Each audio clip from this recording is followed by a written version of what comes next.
Hello everyone and welcome to the high ticket selling module. This module is going to be going over the strategy and the tactics of selling high ticket programs, services, or products. And as you'll see as we dive in here, the strategy is going to be very similar to what we talked about in the 10x Your Fees freelancing video. But this is going to be more tailored towards things other than copywriting specifically, and you're going to see how we dive into there. But first, we need to start with some assumptions. Those assumptions are that you watch module 9 and you're going to have a few things before we start here, because high ticket selling, 90% of high ticket sales actually occurs before you get on the phone with someone to actually sell them something. And we're going to work through those assumptions real quick, and then we're going to work through some of the things you can have going in your favor before you start the conversation. The first thing is that you've picked a one client and one problem that you're going to focus on exclusively. This was in module 9, so if you need a refresher, go back to module 9 and look at some of the prerequisites that we start with there. One client and one problem. The reason you do this is because high ticket sales is about having something that is high value enough for the person that you're selling to, for them to understand that price is no longer an objection, because they need your solution that you're providing to them so badly or so specifically for their problem that price doesn't come up. It's not a question of whether or not they have the money. They're going to get the money if the solution is correct for them. And that's part of high ticket selling in a nutshell. It's not about having some fancy tactics on the back end where you're trying to manipulate them or, persuade them in some nefarious way. The reality of high ticket selling is that if you have a high value enough offer, as we'll talk about here in a second, then most of the sale is already done for you, and your job becomes more of a qualification than an actual persuasion. So pick your one client and pick their number one biggest problem that you're solving for them. The next thing you're going to have is a lead generation system of some kind, whether that's organic, like we talked about in module 9, whether it's paid or some sort of whale method as they're coming in. There has to be a funnel that is bringing them into your sphere, specifically so that they actually schedule a call with you on their own time so that they are contacting you. The type of positioning that it takes to make a high ticket sale or to sell a high ticket service is one that doesn't come from reaching out to people. It is possible, but when you try and reach out to people and you don't have that power positioning of being the one that they contacted, then you have to do a ton of stuff on the front end and be an excellent salesperson to get a high ticket sale from them. And that's not what I'm teaching in this course. Instead, we're going to look at having a lead generation system that's funneling them into your sphere so that they set up a time to talk with you about solving their problem, specifically about the one problem that you fixed. And this might sound obvious, but the next thing that you're going to have is something to sell. So if you don't have a product or service yet, if you don't have something in your head that you want to sell that is specific or that is tailored to the one client, one problem that you picked in module 9, you need to have that before you start selling to people. The only caveat to that is if you provide some sort of high value service, and that service is going to be custom or bespoke to whatever client you're talking to. And we're going to talk a little bit about that in the tactics when we're discussing some of the things to ask. But you either need to have a pre-made program or product or even a pre-made service that you're going to sell to them with some pricing, or a completely custom thing that you're going to be discussing on the call. But we'll discuss both of those in the tactics, but you have to have one of those two things, either a pre-made product or a custom product. Now, let's jump into the thing that's most important about a high ticket offer, which is the actual offer itself. Just the fact that it's high ticket, maybe $5,000, $10,000, $25,000, and even $100,000 or more. The fact that it's high ticket isn't necessarily as important as the offer itself. These are the different components of having an irresistible offer for a high ticket offer. The first one is a high intrinsic ROI. The high intrinsic ROI is something that when you hear it, when the first thing that pops into your client's mind is the is the offer, it makes sense to them. They go, wow, that is intrinsically valuable. Let me give you an example. If I said I can get you a fully written, fully designed video sales letter that sells your product to your email list and guarantees to be converting at least 1 to 2% to your email list, and if it doesn't convert, then I will give you your money back and work on the VSL until it keeps converting. That is an intrinsically high value offer. And now it becomes a question of, okay, do I need a VSL? The answer is almost yes, almost always yes, if you have a good qualification process. And can I afford the fee? And the fee is going to be basically whatever that person can afford if that's truly a solution that they need. Another example would be fitness. If you're selling a high ticket fitness offer, as in you're giving someone 12 months of coaching or a very specific high touch coaching program, then and it's something that costs $2,000, $5,000, $10,000, then instead of the price point being on the front end, you can say, if you work with me for 12 weeks, I guarantee that you will shed 45 pounds of belly fat and gain 10 pounds of muscle in those 12 weeks. You will never be hungry, and you will have every single day planned for you so that all you have to do is pick up your phone, look at what you're doing for that day, and actually show up to the gym and eat the food. That's all you have to do. It's done for you. I guarantee these results. If you don't get these results, I'll work with you for free, or I will refund you your entire price. It's a no-brainer. And that's the litmus test of a high intrinsic ROI type offer. If it's true, if the offer is actually true, then it will be a no-brainer for your ideal client. They cannot say no to it. And now the question becomes, okay, not do I need this or not? Because the answer is obviously yes to a high intrinsic ROI for the right client. But now the question is it true? Can I believe this person? Is this something that I'm going to take action on right now? And those are the questions that you're answering in your high ticket phone call instead of, is this right for me? You're dealing with the prime objection right at the very beginning with your high intrinsic ROI. The next step of an irresistible offer after you have the true high intrinsic ROI offer is to create a way of describing that offer that is clear, simple, brief, and immediate or urgent. Let's go over all 4 of those. Clarity is about not being cute, not being verbose, not being long and long-winded. You want to be very clear and concise and to the point with how you're describing your offer. Like I was giving you those examples about high intrinsic ROI. There was no question about what I was offering. It was very specific, and it included words like guarantee, specific results, time-based stuff, all that kind of stuff. Very, very clear in what I was offering. Also, simplicity matters. So you're not saying I will create a 57-point sales funnel for you that incorporates SMS messaging, LMS integrations with your email autoresponder and AR sequences with sauce sequence emails and building up Facebook ads into your ROI. Like, you don't throw all that crap out in the offer because the way you are going to accomplish the offer isn't really relevant to the offer itself. All that matters is the promise. So as simple as you can make it is the best. Simple is best. The next thing is brief. You don't want to go on with a super long headline or a super long description of the offer because if you can't be brief, then it's not going to be clear or simple. That's just plain and simple.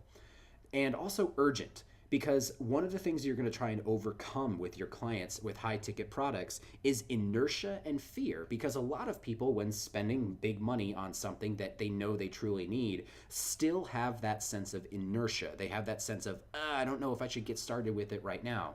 So the offer has to have something immediate or urgent built into it. Whether or not that is a discount for acting quickly, whether or not it's a very limited seating, as in, you have this conversation with them, you have 3 conversations after them, and you are selling 2 spots. That is urgency. And then, other things like you only offer this at a certain time, you only offer it to a certain type of person. It's lots of different ways to build in the idea of immediacy or urgency. And those 4 things, clarity, simplicity, brevity, and urgency or immediacy, need to be built into the irresistible offer in order to get them over that point of, okay, let's take action right now because I understand this. The third component to an irresistible offer is proof and credibility. and they're not the same thing. So there's 7 different ways of doing proof and credibility. The first 3 are social, technical, and factual proof. Social proof are things like testimonials and case studies. If you have testimonials of previous clients you've worked with or previous product owners who've gone through and really gotten a good result, that's awesome. That's social proof. But it's only one form of proof. Another form of proof could be technical proof, where instead of offering a testimonial, you're offering for example, for technical, it would be a research report or a scientific study that came out around your product or the specific process that you're going to teach. Maybe it's some sort of third-party article that you found in a very well-known research journal or well-respected publication. Not things like the National Enquirer, but if you went to the Harvard Business Review for business type stuff, if you went to the American Medical Association for health stuff, things that are very technical and realistic are going to be forms of proof for you, especially if you don't have any testimonials or case studies that you can talk about. This is really relevant for people in the fitness industry. It's really relevant for people who don't have a lot of social proof yet or are in a type of industry where social proof is hard to come by. So if you're a relationship coach and you help people deal with problems in their marriage or deal with problems, in their own personal lives, a lot of the time they're not going to give you a testimonial because it's kind of an embarrassing problem to go through and fix. So if you have one of those types of businesses, getting testimonials is hard. But you can have a lot of technical proof in the form of articles, in the form of people talking about some of the concepts and that sort of thing. And this also lines up with factual proof. And factual proof is less about the technical publications and more about data that you can find, like surveys that you've done, data that you've researched, specific stuff that you found on your own or information that you found in your own businesses, systems that you can create and show logically. Those are the things that are in the factual realm of factual proof. If you can incorporate all 3 of them, awesome. If you can only incorporate one of them, make sure that it's really, really believable. That's the kind of proof that you want for this irresistible offer. Now, the 4 forms of credibility are endorsement, qualification, awards, and logic. And endorsement is exactly what it sounds like. If it's a celebrity or a well-known person in your niche that specifically endorses your product, your service, your program, something like that, you must absolutely use that. As a matter of fact, I would say that having an endorsement from a person in your niche is one of the most powerful ways to market your product, regardless of whatever else you have, because it's kind of this de facto proof for a lot of things. The next one, though, is qualification. And qualification has to do with certificates, degrees, any sort of schooling that you have, any sort of records that you have that showcase your expertise, that builds up your credibility. There's a reason people trust doctors. There's a reason people trust experts that have degrees, and it's because it takes time and effort to achieve those things. Now, it's not the only thing. Obviously, a lot of people chase degrees, but if you have them, there's no point to not use them. If you have a doctorate, if you have a PhD, if you have a master's degree, if you have some sort of a qualification, you must absolutely use it as part of the proof and credibility for your irresistible offer. Like we said in the beginning, if you have a high intrinsic ROI, the next hurdle to go over is whether or not it's a true offer. And your credibility and your proof is going to go the entire way to prove that you're actually telling the truth. And if they can believe that, then the sale is 90% done. The next 2 are obviously awards and logic. Awards are exactly what they sound like if you've ever been awarded anything in your industry, so I won't go too deep into that. It's either a yes or no question. Did you receive some sort of award that you can showcase? And the 4th one is logic. So logic is something where you can actually talk through why your ROI offer is the way it is. And so if you can logically prove why something is actually awesome, then it lends more credence to whether or not that's true. Here's an example. There's a company in South Korea who South Koreans are notoriously price conscious around things, that says that they have typical luxury cosmetics that they sell at their store, but everything is under $10. And that sounds like an amazing offer, but immediately goes, wait, why is it under $10? Some of these things cost $90 or $100 or more. And they say, look, and they use a logical way of explaining it. most of the money that you pay for with these luxury cosmetics is in marketing and in shipping and all this kind of stuff. Because we buy ours wholesale and we don't market anything, we are allowed to market down to the lowest price we possibly can and therefore sell it to you at less than $10. That logical train of thought makes people go, okay, that makes perfect sense. That's why it's a great deal, and that's why I'm going to go run here. Now, that's a low price logical thread. If you go for a higher ticket logical thread and you make some sort of offer like, I will write a VSL for you that will convert at 1% to 2%, and if it does not, then we'll work for you until it works, or we'll refund you your entire fee. And people go, well, how could you stay in business if you're going to refund people's fees when copy doesn't work? Copy is kind of a crapshoot. You say, well, actually, we've developed a specific system that we employ with every single VSL that allows us to have a 99% success rate at getting them to 1% to 2% conversion rates as long as you are qualified as a client. And people go, oh, wow, your system is awesome. That's why you have that amazing offer. Same thing for fitness. How can you guarantee that I'll lose this much weight? Well, I have a specific system that we use that has a 99% effectiveness rate if you follow that system. And then people love the logic of that. By combining these three factors, a high intrinsic ROI offer with clarity, simplicity, brevity, and immediacy, including proof and credibility, 90% of your job as a high ticket seller is done with this one slide. So put a lot of thought into this. Figure out the best possible offer that you can make to someone truthfully. Just lay it out. It might sound crazy in your head. The crazier, the better. And then get to the point where you can prove that statement beyond any shadow of a doubt. And you will have your high ticket offer 90% of the way there. Now let's jump into the pre-frame. The pre-frame includes your irresistible offer, but it also includes your mindset. So like I said, 90% of high ticket sales is in the pre-frame. But when you go into the sales conversation for a high ticket sale, you can't view it as an actual sales call. Instead, I would like you to flip your mindset and view it as an interview, because you are the provider of whatever high ticket service or program or product you are selling. That's on you. There's only one of you. There's only so many of your products that you're going to sell. And there's only so many people who are qualified to even be a part of what it is that you're creating. That's the perspective you need to have as the person in the sales conversation versus, a needy salesperson who needs to scrounge every dollar out of every person they talk to. That's not the powerful positioning. If you go into the call as if it's an interview for you to find out whether or not that person is right for your program or is right for your service, it flips the power positioning immediately and allows you to be extremely selective with the type of people that you work with. And that's going to be good for you because it'll give you more testimonials, better results, better working environment, everything that you could ever want because you're choosing the right people to work with. But it's also better for the client, because the client will either not work with you if they're not qualified and therefore not have a bad experience, or they will know that they're qualified and they will know that they're in good hands because you have actually selected them to be a part of whatever it is that you're offering. So that's the mentality that you want to come into this conversation with.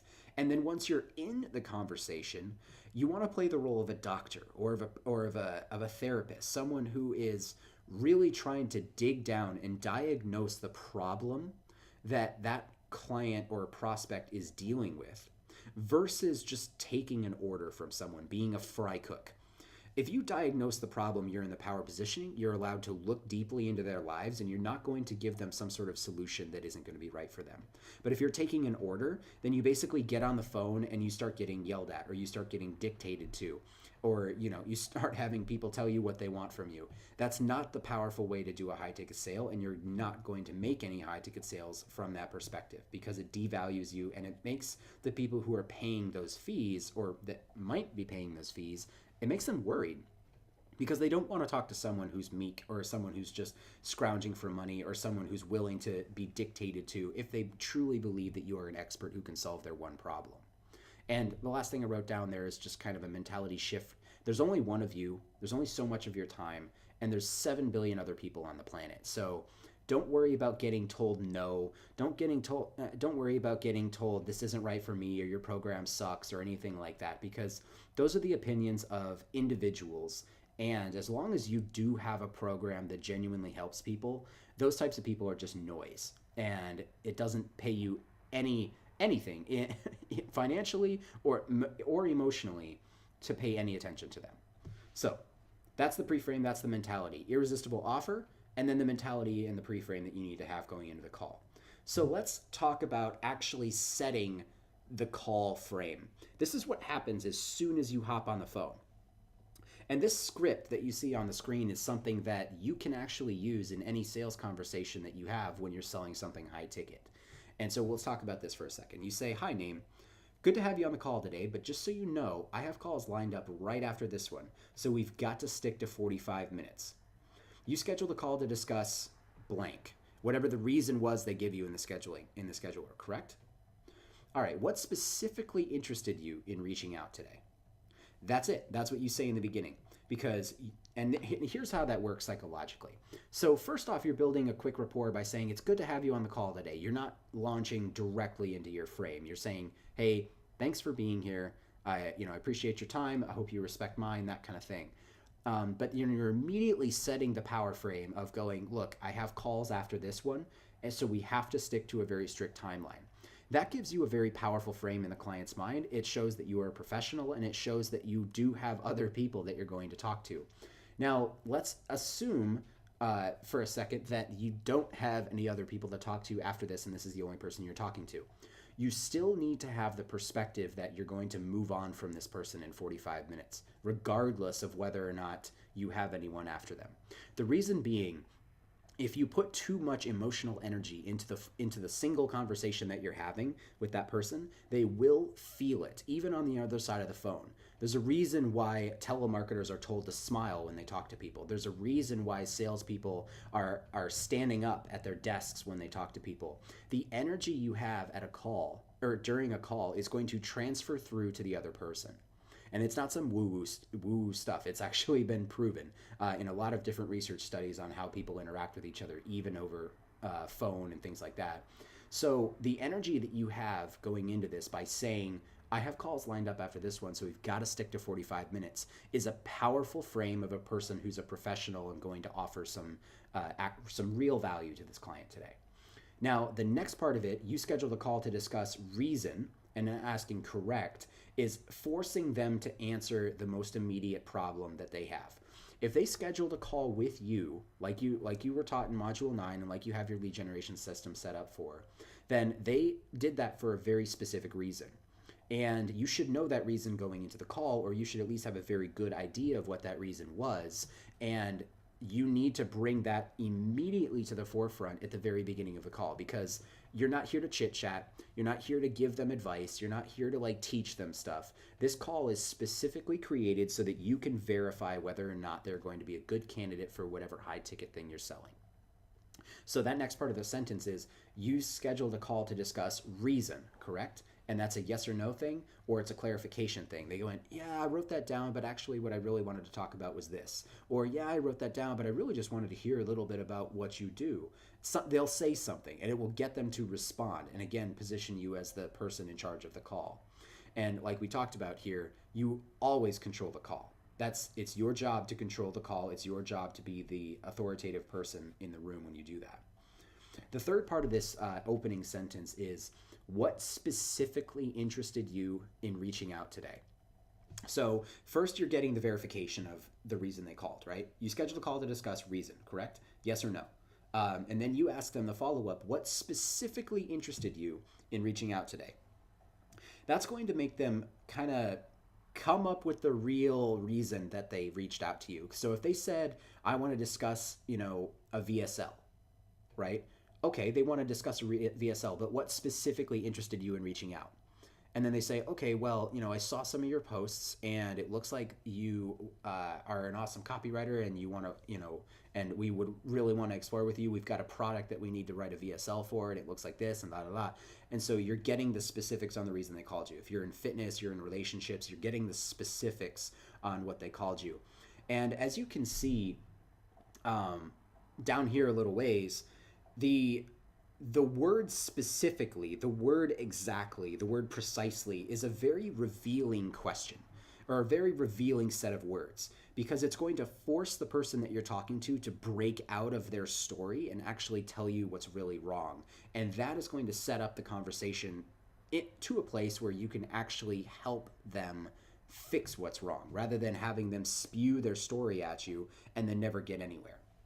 So, we'll keep talking about this first sentence here to kind of like validate what I'm talking about. But this is how I start out almost every single one of my client calls, unless it's with a client that was referred from a client that I already know, or we've had some sort of conversation in the past. If it's a brand new person, this is how I start out all of my conversations. So there's going to be a couple types of people that you deal with. One of the most common types of people that I deal with are information seekers. So if the information seekers get on the call with you and you ask the question, you schedule a call to discuss reason, correct? What specifically interested you in reaching out today? And they say, well, I just wanted to learn a little bit more about what you do. And it seems like you're pretty smart, but, just, tell me what you do, Lucas, or whomever. Uh, when you get that type of person, then they don't actually care what you do. The information seeker is obfuscating the real reason they called because they're uncomfortable and don't want to talk about it yet. And they don't entirely trust themselves to reveal it. Now, it's going to come off as a distrust of you if you can get past that first veneer, right? The number one thing is to not buy into that very first thing. If they say, I just want to learn a little bit more about you, then you do not launch into a diatribe about what you do. That's not your job on this call. Like I said, you're interviewing them. They're not interviewing you. And so if they say something like that, you can respond with, that's great. I'm sure you have lots of questions, but what specifically did you want help with today? And then let them answer and force them to answer basically, what specifically did you want help with today? And then they'll say, okay, well, I contacted you because we're thinking about doing a VSL. I'm like, okay, why is that?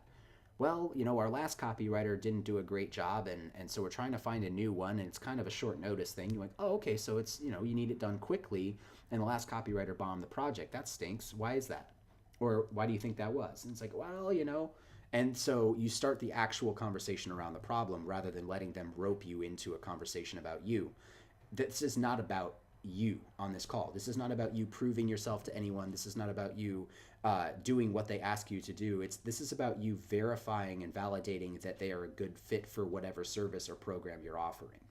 So the information seeker is a person you're going to hear about a lot.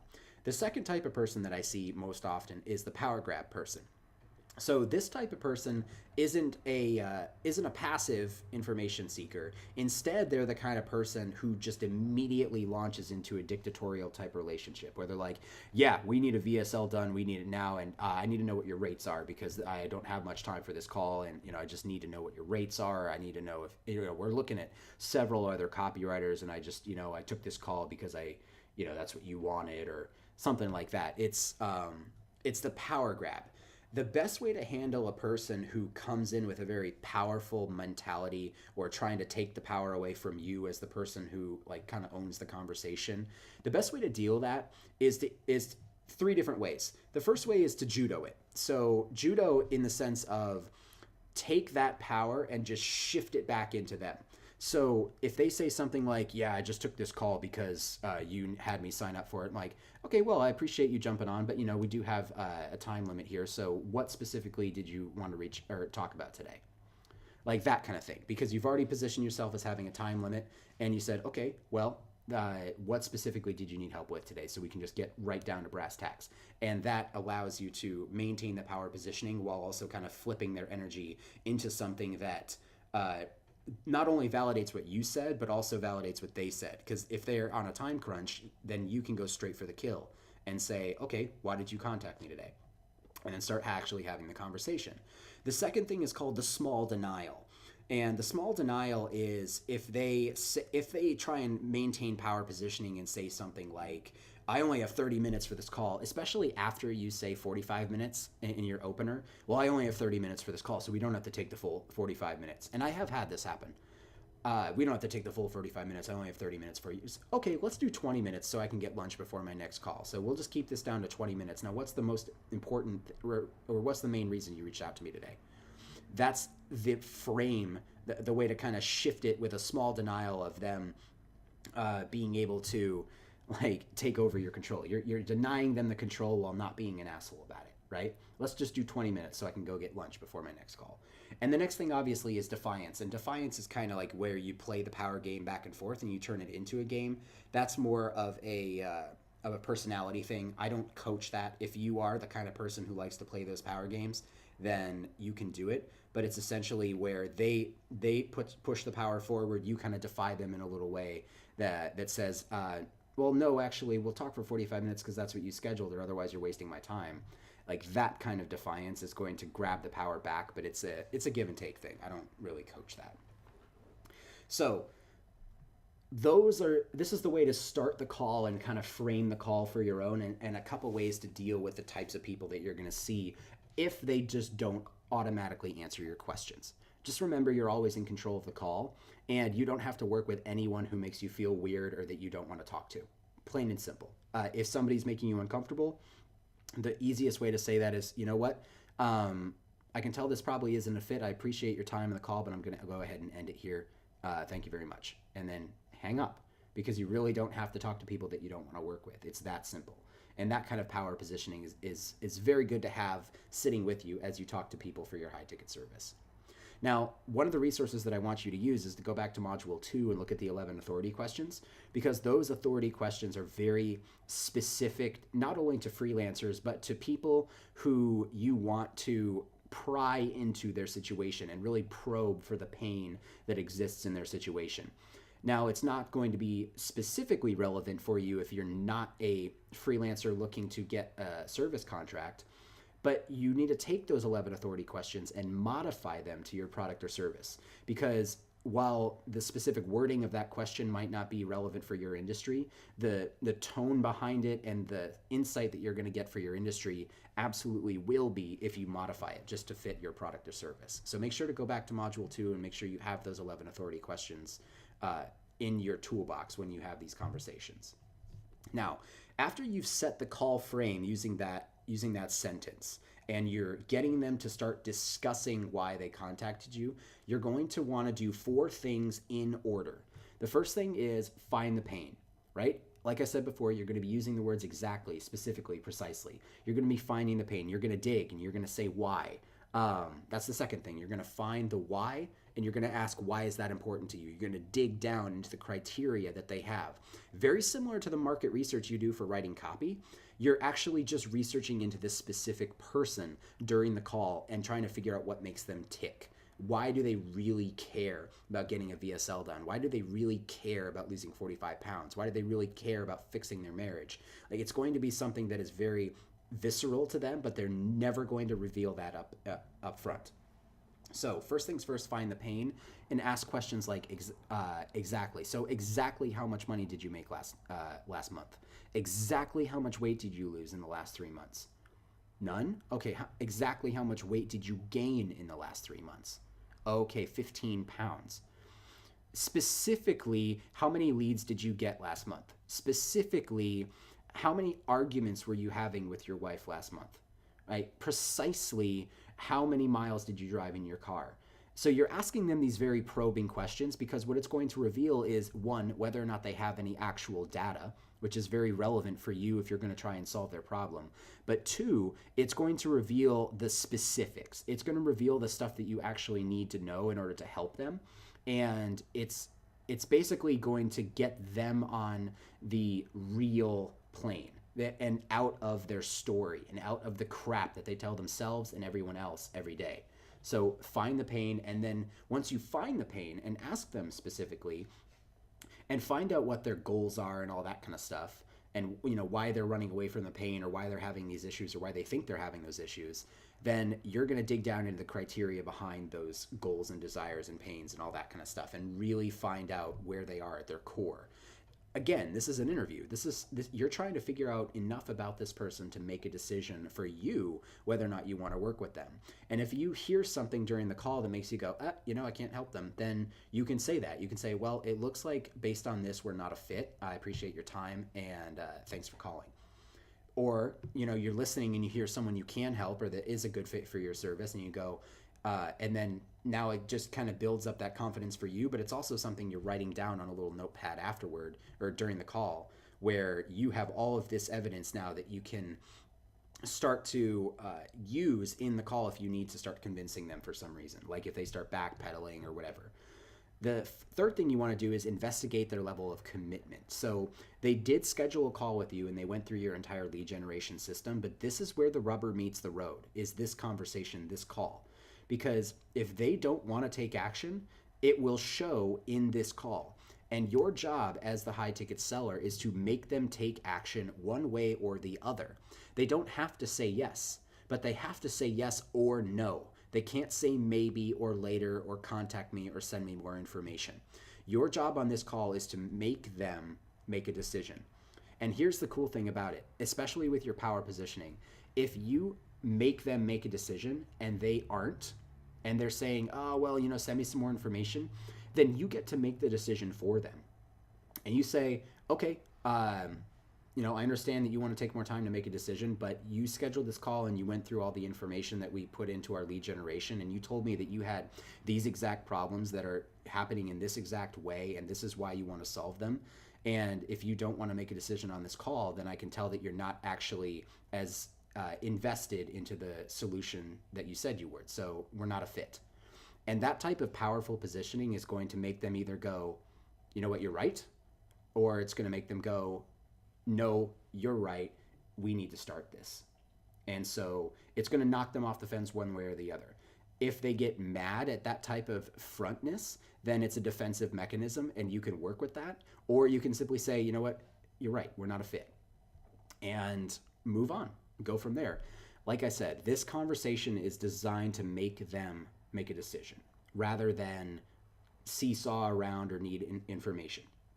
And it's up to you so that they don't waste your time by giving you another call or staying in your list or anything like that, that they've gotten this far, they need to make a decision one way or the other. And that's the last part, is help them or enable them to make the decision right there on the call. If it's a program, have a way for them to take payment, or have a way for yourself to take payment for that program on the call. As in, we're on Skype, I'm going to send you a PayPal link. Let me know when you receive it and when you pay it, and I'll get a notification. Like right now. We can do this right now on the call. Or if you want to pay by credit card, I can key in your number right now.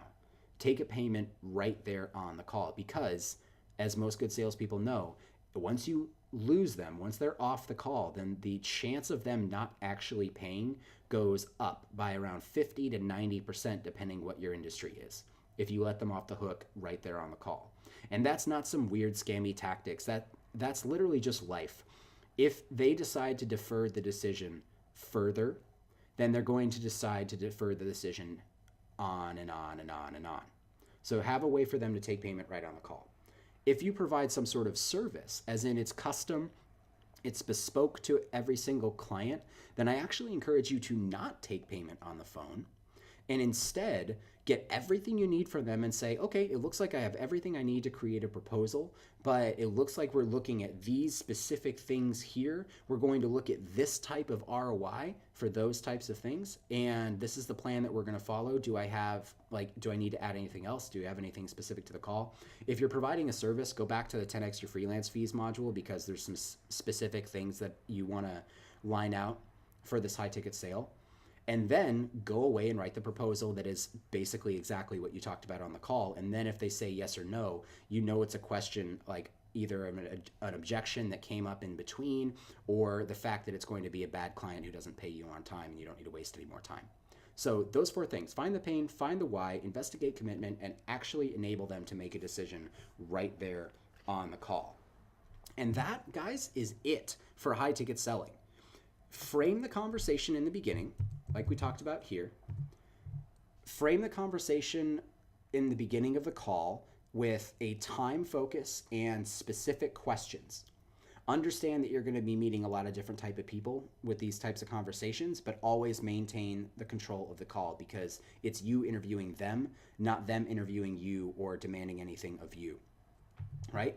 Create your irresistible offer with a high intrinsic ROI that is clear, simple, brief, and immediate to them, and then provide an enormous amount of proof and credibility using social, technical, factual proof and endorsements, qualifications, awards, and logic as credibility.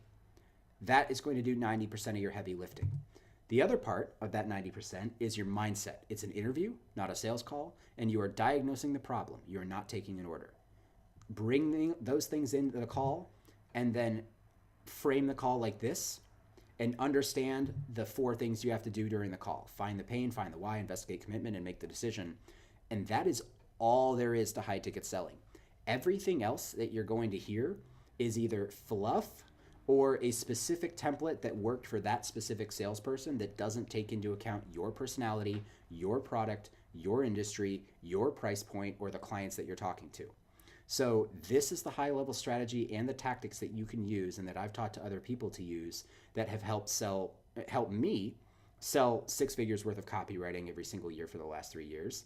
It's helped video creators that I've coached sell 5 and 6 figure packages. It's helped lots and lots of different types of service providers and lots of coaches and experts sell high ticket stuff with the exact methods that I've just told you.